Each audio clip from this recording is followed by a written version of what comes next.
Olá, alunos do nono ano do Colégio Magistral. Aqui é a professora Késia, professora de Ciências. Na aula de hoje, iniciaremos o módulo 3. Vamos estudar então as leis de Newton. Vamos lá? Temos aqui o conceito de força. Mas o que é força? Força é qualquer agente capaz de produzir no corpo uma aceleração ou uma deformação. Então, temos que força nada mais é do que o resultado da interação entre dois corpos. Observe aqui a tirinha. Vejam, que do lado B as crianças estão fazendo o maior esforço físico, certo? Para puxar a criança que está aqui do lado A. Ou, outro exemplo bem prático é quando um jogador, ele chuta uma bola que estava inicialmente em repouso. Esta bola ela vai adquirir movimento ao receber a ação da força que foi aplicada pelo pé do jogador. Ou até mesmo quando um carro que estava se movimentando, ele precisa parar. Ele só vai conseguir parar devido à ação da força dos freios que atuam sobre as rodas e do atrito entre os pneus e o solo, certo? Temos ainda o conceito de grandezas físicas. Grandeza física é tudo aquilo que pode ser medido. As grandezas físicas são divididas em duas, que são as grandezas escalares, certo? E as grandezas vetoriais. As grandezas escalares ficam definidas apenas, conhecendo o valor da sua intensidade, o seu valor numérico e a sua unidade de medida. Por exemplo, quando dizemos que a temperatura na cidade de São Cristóvão estava, marcando 27 graus Celsius. Eu não preciso de nenhuma informação a mais para entender que aquela cidade, a temperatura era de 20 graus Celsius. Temos também as grandezas vetoriais. Nas grandezas vetoriais, além de conhecer a intensidade e a unidade de medida, precisamos conhecer também a direção e o sentido dessa grandeza. A exemplo das grandezas vetoriais, temos a velocidade, a aceleração, o deslocamento, força. Então, o aparelho utilizado para medir força é chamado de dinamômetro. Ele, possui uma mola que, ao ser puxada, ela vai deformar, certo? Ela distende-se, aumentando assim o seu comprimento. Essa deformação sofrida pela mola será proporcional à força aplicada, desde que o limite de elasticidade da mola ele não seja ultrapassado. Na natureza, vão existir dois tipos de força: as forças de contato, que vão se manifestar em corpos que interagem em contato físico, como, por exemplo, quando empurramos uma caixa. A força, que aplicamos sobre a caixa é chamada força de contato, certo? E temos também as forças de campo, que vão interagir, certo? Mesmo em corpos à distância. Então, elas manifestam-se mesmo com corpos que interagem distantes. Temos o exemplo de quando, aproximamos um ímã, certo? A um pedaço de ferro. Um vai atrair o outro, então eles vão se atraírem mesmo sem se encontrarem. Na natureza existem então três forças que podem ser classificadas como forças de campo. Temos a força gravitacional, a força magnética e a força elétrica. A unidade de medida de força é o Newton. Não esqueçam, a unidade de medida de força é o Newton. Temos agora a força resultante. O que é a força resultante? É o conjunto de todas as forças que agem em um corpo. Temos então dois casos, onde temos forças com a mesma direção e sentido. Se tivermos forças com a mesma direção e sentido, certo?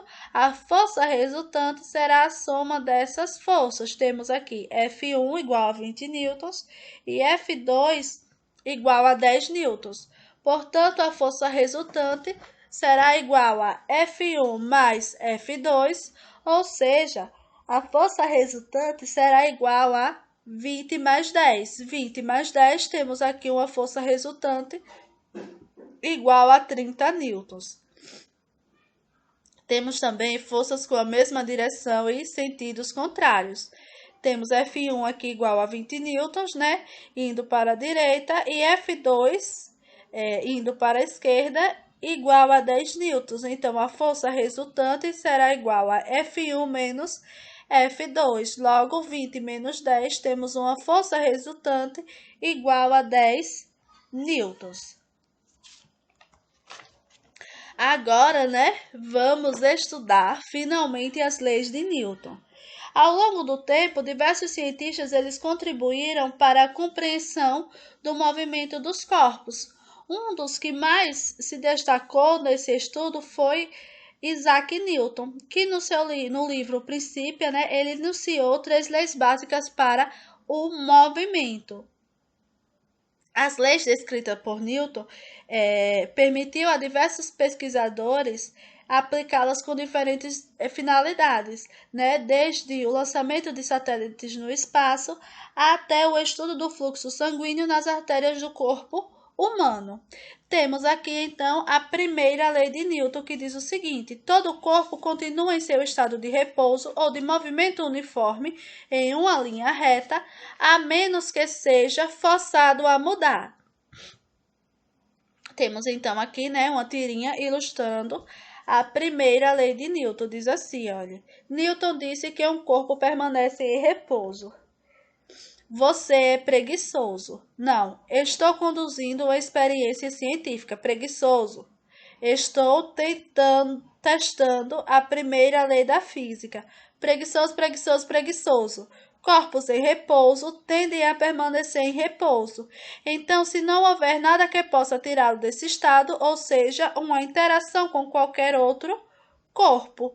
Lembrando, né, que a força ela resulta da interação entre dois corpos. Portanto, temos que os corpos em repouso tendem a permanecer em repouso e os corpos em movimento retilíneo uniforme tendem a permanecerem em movimento retilíneo uniforme indefinidamente, a não ser que, né, uma força resultante não nula atue sobre ele. A primeira lei de Newton também é conhecida como o princípio da inércia, porém, né, ela será válida apenas para referenciais inerciais. A segunda lei de Newton. Segunda lei de Newton também é conhecida como o princípio fundamental da dinâmica, que diz o seguinte, olha: a mudança de movimento é proporcional à força motora imprimida e é produzida na direção de linha reta na qual aquela força é aplicada. Em outras palavras, temos que a força resultante que atua sobre um corpo, ela é igual ao produto, aqui, olha, da massa do corpo pela aceleração adquirida. Essa força ela possui a mesma direção e o mesmo sentido.